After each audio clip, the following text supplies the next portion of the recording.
Olá, pessoa, tudo certo por aí? Professor Guga Valente aqui, dirigindo as entrevistas do Conexão Bet em parceria com o Brasil Escola.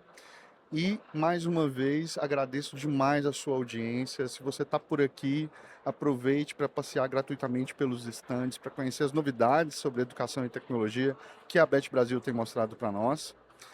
E hoje eu tenho o prazer de conversar aqui com a Lisalba Camargo. A Lisalba, que é especialista em tecnologia educacional, fundadora e autora do MicroKids. Ontem eu tive a oportunidade de conversar com o irmão dela, o Emerson, foi um papo muito agradável e eu tenho certeza que agora também vai ser. Muito prazer te conhecer, seja bem-vinda. O prazer é todo meu, com certeza, Guga. Bom te conhecer, bom estar aqui com você e com esse público, né, que está nos ouvindo. Eu acho que tem muita gente interessada nessas soluções. E a MicroKids é uma solução interessantíssima, né? 30 anos no mercado já, é, ralando e criando soluções em cima de novidade que aparece todo dia, não é? Todo dia a gente tem uma coisa nova e a gente viu recentemente o conceito que vocês apresentam de algoritmo humano. Você pode falar um pouco pra gente o que que é isso? Sim, o algoritmo humano é da forma com que o humano pensa, né? O nome já está todo aí. Porque o algoritmo máquina, podemos dizer assim, ele já tem uma solução previamente. Foi um humano que criou aquela solução, que criou toda aquela lógica, e já está certo que vai aparecer, a solução que vai aparecer. Então, ele já está ali todo pronto.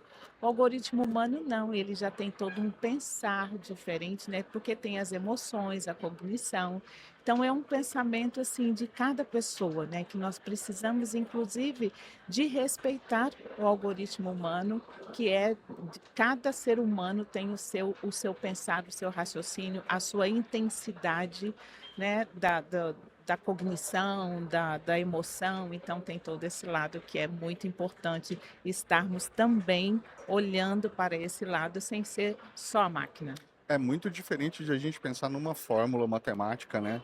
Numa equação que, se eu aplicar essa fórmula, eu vou obter esse resultado. Com o ser humano é um pouco mais Um complicado. pouco mais complicado. E o que a gente não pode esquecer é que atrás da máquina, quem a programou foi um ser humano. Então eu costumo dizer assim, principalmente nas minhas formações com os meus professores, que não é para eu ter medo da máquina, porque quem a projetou foi um ser humano que tem uma lógica como eu e você. Né? Todos nós temos uma lógica. Eu quero beber água. Qual é a lógica para ir lá beber água? É o meu dia a dia. Eu levanto, eu vou até a torneira, eu vou até o filtro, vou até a geladeira, pego água, enfim, tem uma lógica. Então, quem criou a máquina, os algoritmos, a programação, foi um ser humano que tem a mesma lógica que nós, né? E a máquina não precisa de ter medo dela, ela não é sozinha que vai inventar as coisas, né? Então, tem o algoritmo humano é muito importante. É a gente que vai programar o robozinho que vai limpar a nossa casa. Não é Nossa, ele que excelente. vai programar a gente para trabalhar para ele, não é isso? Excelente. Senão a gente começa a ficar com medo. Não, eu não quero esse robô. Mas você sabe que agora não tem como a gente não falar de inteligência artificial, né? Assim, é algo que está em todo lugar, a gente está lidando com isso o tempo todo. Em alguns momentos, nós estamos servindo as máquinas, nós estamos servindo as grandes, as big techs, na medida em que a gente treina essas IAs, achando que a gente está sendo, na verdade, um consumidor, alguém que está se aproveitando daquilo ali, mas na verdade a gente também está sendo aproveitado, né? Sim. Então, o tempo todo a gente está inserindo informações ali.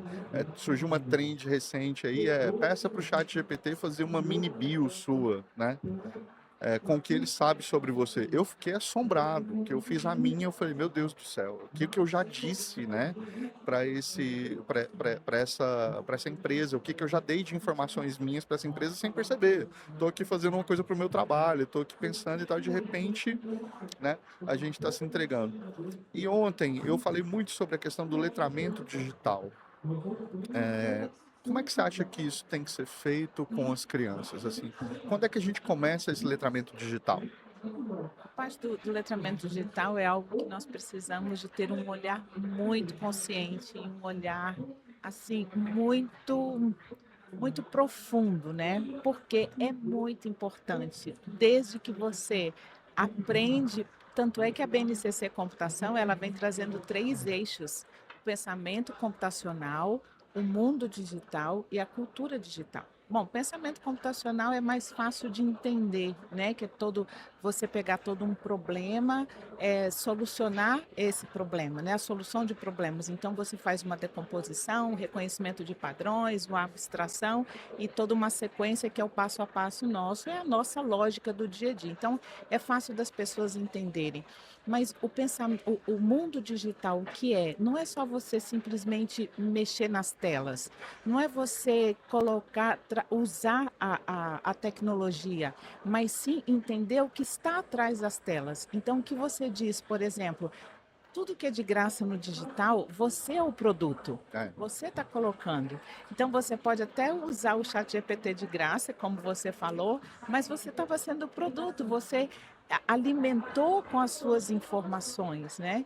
Então, o que que acontece? No mundo digital, na realidade, você tem que mostrar para a criança o que que tem por trás. Ó, por trás tem um algoritmo que ele vai te influenciar em algumas decisões. Muitas vezes ele vai influenciar no seu dia a dia, para bem ou para ruim, né? Para o mal.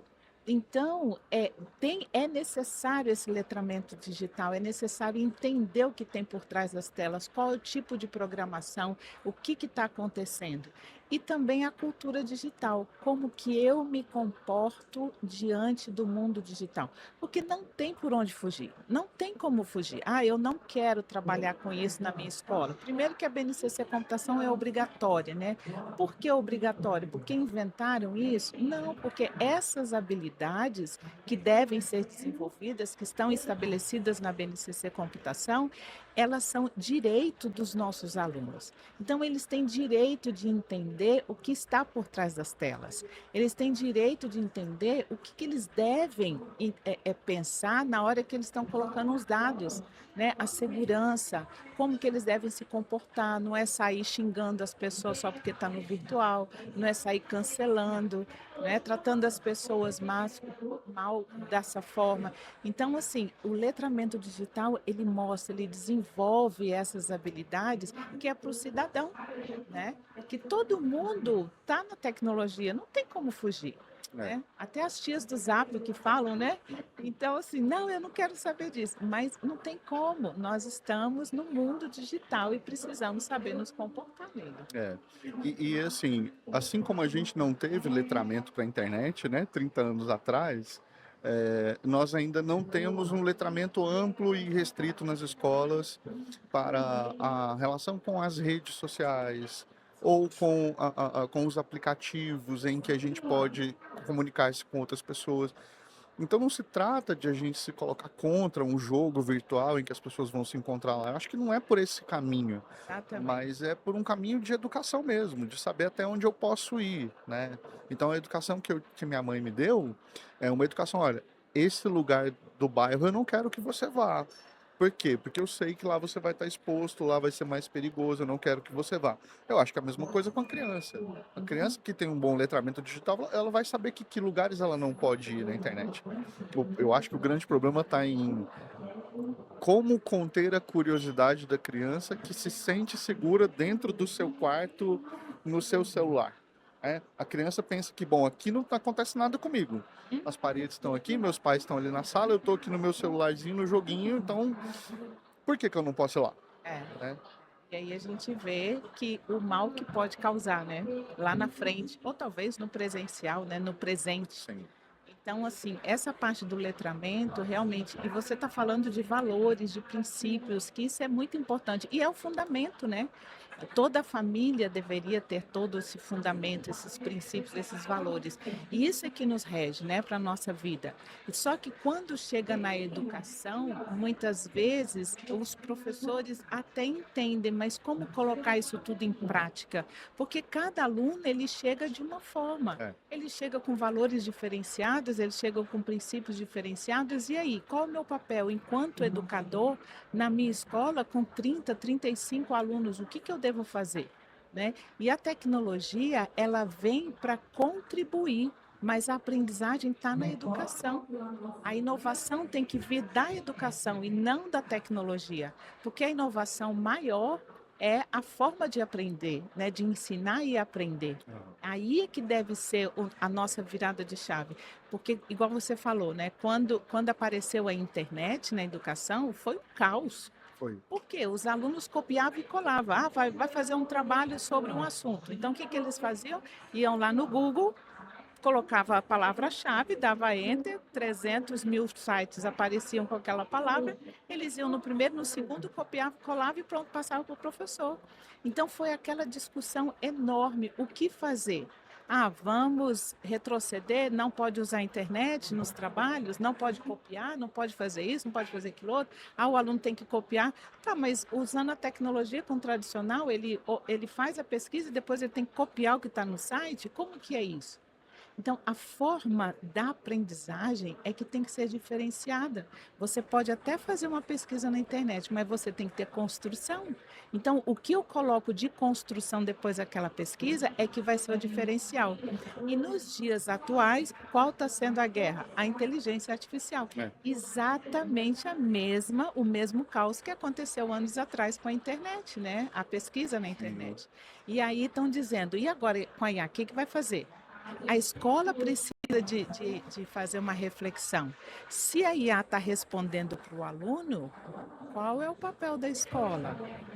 Qual está sendo a real aprendizagem do aluno? Uhum. Então, quando a gente trabalha assim com a IA, que não tem como voltar, né? Tá aí na nossa frente, nós precisamos de ensinar nossos alunos.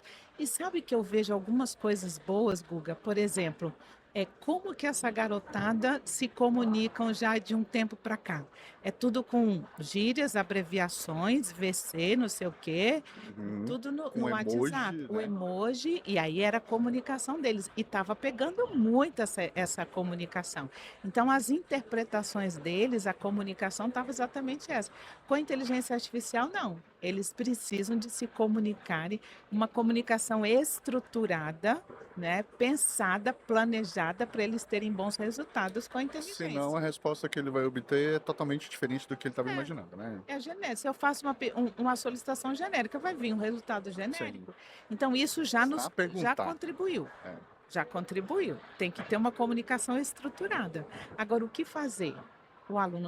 A escola tem que estar mudando esse processo de aprendizagem. Ele precisa de passar por alguns processos não linear, mas bem circular, que ele precisa pensar, ele precisa criar, ele precisa validar, né? Independente da ordem ali, mas quando ele passa por todo um processo de construção, de validação, da experimentação, aí, ok, teve uma aprendizagem real. Ele não só responde, ele não só participa, né? Ele é o protagonista do seu conhecimento. E a IA vem contribuir, a tecnologia vem para contribuir, mas não é ela que vai trazer a inovação, mas sim a forma da aprendizagem, a real aprendizagem. É. Você está me falando do aluno dando um Google e o Guguinha de 87, 88, lembrando que usava a enciclopédia Delta, né? Sim, Que era uma irmã da Barça. é. E abria a enciclopédia e o professor falava sobre, eu quero que você fale sobre basalto. Então eu vou lá procurar o que é basalto, é uma rocha magmática, assim assado, e vou copiar no meu trabalho e vou ganhar nota. Não tem tanta diferença se a gente pensar assim com o que foi feito com o Google Sim, nos anos 2000 e com o que se faz hoje na IA. Ou seja, nós professores também temos que mudar o nosso jeito de exigir o trabalho dos alunos. Quer dizer, esse nome trabalho, né, eu acho tão pesado, assim, na verdade a escola ainda está em 1800 e Guaraná de rolha, né? exatamente. Disciplina, fila, mestre, uniforme, né? Assim, o É. universo todo é muito opressor, assim, trabalho, né? Poxa, será que a gente não pode fazer ao invés de um trabalho uma discussão? Será que a gente não pode fazer aqui uma roda de conversa? Isso, eu ia falar roda de conversa Então no eu vou nosso parar de material. falar. Porque eu não tenho que falar nada. Quem tem que falar aqui é a Elisalba. Por favor, fale Não, sobre eu isso. estou dizendo roda de conversa porque no nosso material, todos os nossos projetos têm algumas rodas de conversa, Maravilha. que é o momento do diálogo, do debate, das reflexões, da pesquisa, né? E isso é muito importante mesmo, é entre eles, né? Entre os alunos, com o professor mediando ali. Então, isso que você falou do trabalho é a construção, né? Quando tem construção, tem resultado. Igual, por exemplo, no Google, né? Eu fui muito convidada sempre a participar de alguns debates na época lá da internet. Deixa eu Sim. fazer trabalho ou não e tal. E aí eu falei assim, gente, é tão simples quando há construção. É só o professor pensar assim, ó, o que que o meu aluno vai utilizar a tecnologia, no caso a tecnologia, para construção. Se há uma construção, ok, a tecnologia tem o seu espaço. Se não há uma construção, não tem intenção da tecnologia, não há intencionalidade. Então, vou pegar um exemplo bem simples, tá? Posso dar um exemplo bem Claro, simples? por favor. No Google, no período lá das pesquisas. Ah, vou fazer uma pesquisa. Ah, o professor de geografia chega, vamos fazer a pesquisa sobre China. Aí coloca lá China, dá enter, aparece 500 mil sites, o aluno vai fazer o quê? Pegar o primeiro, o segundo, talvez o terceiro. Aí o texto está todo pronto, o que que ele vai fazer? Copiar e colar. Seleciona, copia e cola. E aí, nas formações, eu dou esse exemplo aos professores e pergunto assim para eles: por que que o aluno fez isso? É muito fácil, não é? Porque o aluno está desmotivado, porque o aluno está preguiçoso, porque o aluno está aí, e os professores tudo concordam. É, realmente estão. Aí eu falei, agora eu vou abrir um parênteses. Vamos supor que aqui eu estou dando a formação para vocês e peço para vocês entrarem no Google, na internet, aí no computador de vocês, e digitar tecnologia educacional. O que que vocês vão fazer? Incrível! São os mesmos passos dos alunos. Aí eu falei assim, a única diferença é o quê? Que nós temos uma maturidade. Ah, porque eu quero conhecer sobre esse assunto, eu vou ler o site. Ou, se é para nota, pode dar plágio, o professor sabe que é plágio. Então, eu tenho o quê? Uma maturidade. Se eu tenho interesse, eu estudo. Agora, se dá vontade de selecionar, copiar e colar, vai dizer que não. É. Por que, professores? Porque vocês são preguiçosos, porque estão desmotivados por causa disso, aquilo, outro. O erro está onde? Está na tecnologia ou está no processo, na metodologia? Aí, se eu faço a mesma atividade com o aluno, ó, vai pesquisar sobre a China, mas depois você pesquisa e elabora e você vai fazer uma cruzadinha com a palavra central China. Bingo, construção. Nossa, que Ele ideia vai boa. fazer os mesmos passos, vai entrar no site, talvez até no terceiro no máximo, mas aí o que que ele precisa? Ele precisa ler, porque ele precisa elaborar 5 perguntas que as respostas vão encaixar direitinho na palavra-chave China. E aí eu vou Sensacional. usar a tecnologia para um recurso. Ah, o Word tem esse recurso cruzadinho, o Excel tem qualquer ferramenta, ele vai utilizar e pode até deixar tudo em branco para um responder do outro. Vamos fazer uma dinâmica aqui, você responde do outro, vamos dividir, separa aí os computadores, cada um vai responder a cruzadinha do outro. Se ele não souber responder a cruzadinha, ele vai fazer o mesmo processo, entrar no Google, digitar China, vai procurar a resposta. Mas ele está lendo, ele está construindo. Então, o que que aconteceu aqui? Ele usou a tecnologia com intencionalidade. Ele teve uma construção. Então, professor, assim, se a gente pensar na tecnologia enquanto ferramenta para a construção, ok. Não teve construção, não há intencionalidade, a tecnologia não está a favor. Igual, por exemplo, na minha escola tem muita tecnologia, tem lousa digital, tem não sei o quê, tem não sei o quê. Tá, o que que o aluno está construindo com isso? Então, não há intencionalidade com a tecnologia na educação. É uma coisa que você falou aí que eu acho que é muito importante a gente frisar.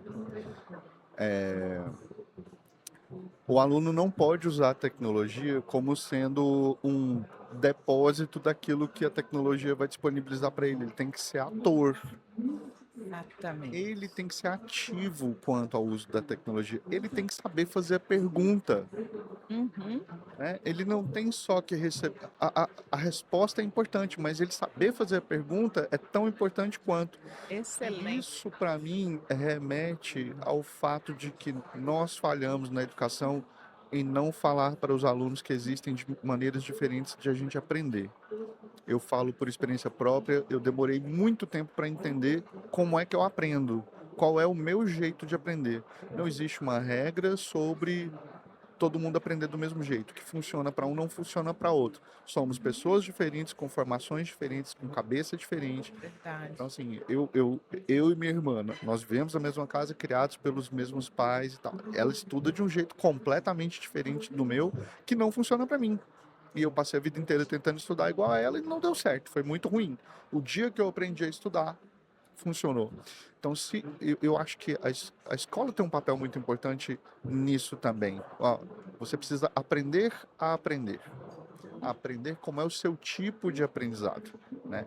Porque aí a gente vai saber fazer a pergunta certa, não é?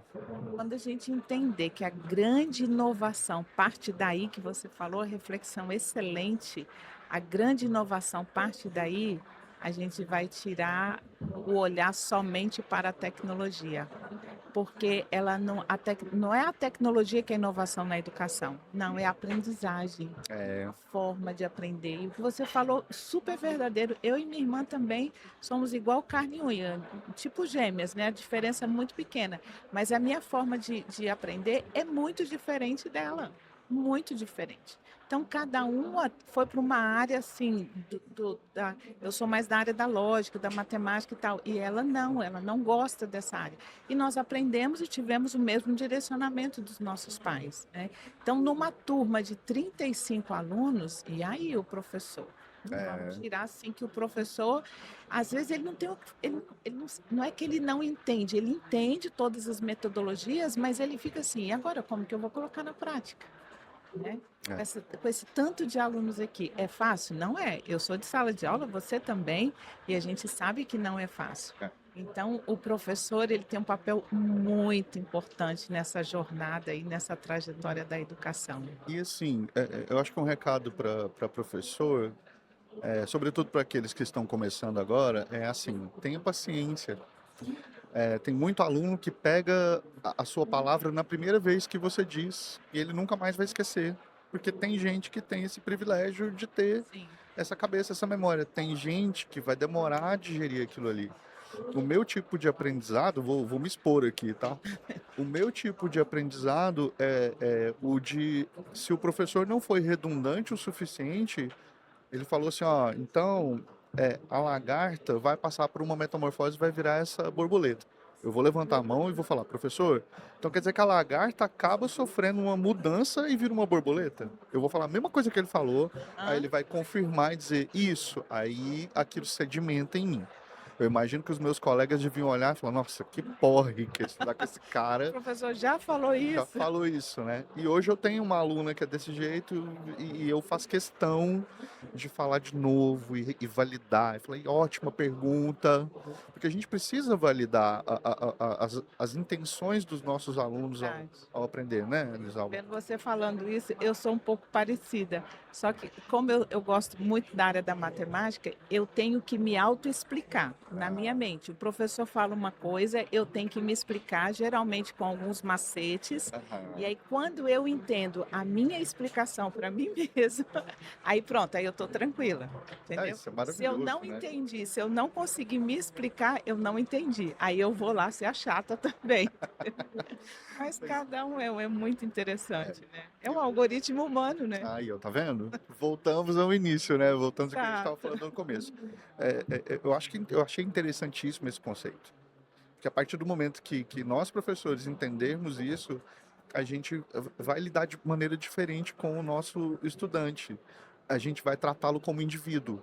Exato. Porque o grande problema da sala de aula de 35, 40 alunos, você falou 35, eu falei, meu sonho é ter 35 alunos, porque eu tenho 45, Eu fui boazinha. 50, né? Em algumas escolas tem 50 alunos por sala. Você tem que tratar todo mundo como uma massa. Você não tem tempo para conversar com os alunos, para conhecer a história de cada um. Aí os alunos têm uma ansiedade muito grande em se expor. Muitas vezes eles se expõem, né? E aí é quando a gente vai tendo algum contato ali, o aluno te pega ali na hora do recreio e conversa com você alguma coisa, você vai tendo uma noção, mas na verdade é impossível a gente lidar com isso. Então se a gente não tiver essa paciência enquanto professor, né? É, é verdade.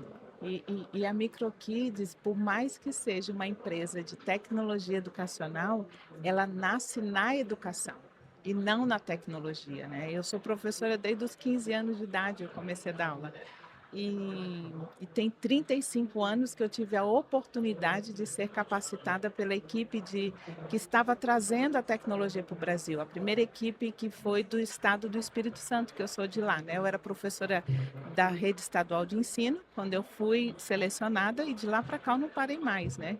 Então, aí lá se vão 35 anos. Mas a MicroKids, ela nasce na educação e não na tecnologia. Então, toda essa nossa conversa aqui de trabalhar com a tecnologia é o que está dentro dos nossos materiais, né, para trabalhar, sempre vendo a parte da construção, o aluno sendo o protagonista, utilizando sim os recursos tecnológicos, mas com intencionalidade, com propósito, né?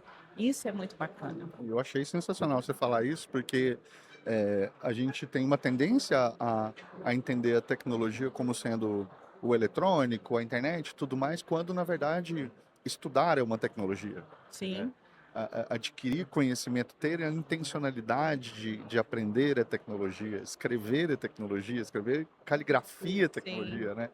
Então é muito legal você falar desse encontro da MicroKids, desse processo anterior à educação tecnológica de computacional, vamos dizer assim, muito antes da IA e tudo mais, e isso naturalmente está sendo integrado a MicroKids.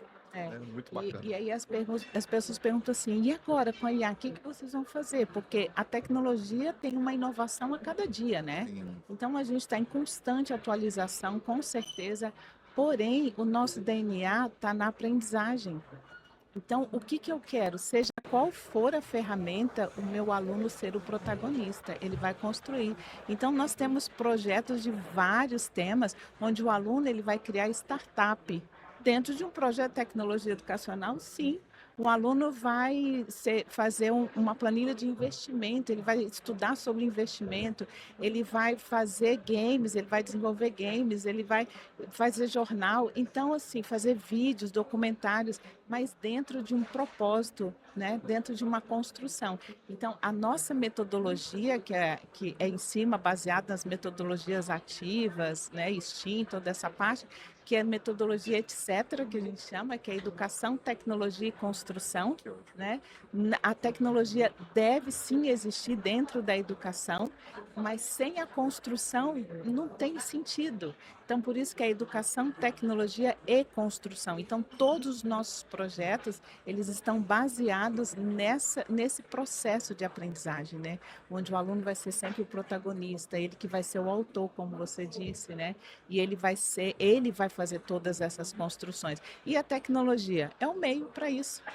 Porque com isso nós estamos fazendo o quê? Desenvolvendo as habilidades que estão estabelecidas hoje na BNCC Computação. Engraçado que tem gente que fala assim, nossa, mas a BNCC Computação é tão nova e vocês já estão todos atendendo 100%. Eu falei assim, mas a gente faz isso há 30 anos. A BNCC Computação veio validar o que a gente já estava fazendo, que não foi fácil, né? Quando nós desenvolvemos a primeira coleção de tecnologia educacional do Brasil, em cima das nossas vivências, das nossas experiências em sala de aula, não existia nada. Você imagina, foi uma cultura, né, que nós fomos desenvolvendo durante todos esses anos. Hoje em dia, não. Hoje em dia, com a BNCC Computação, o que eu falo, ela está me validando. Mas e antes, quem me validava?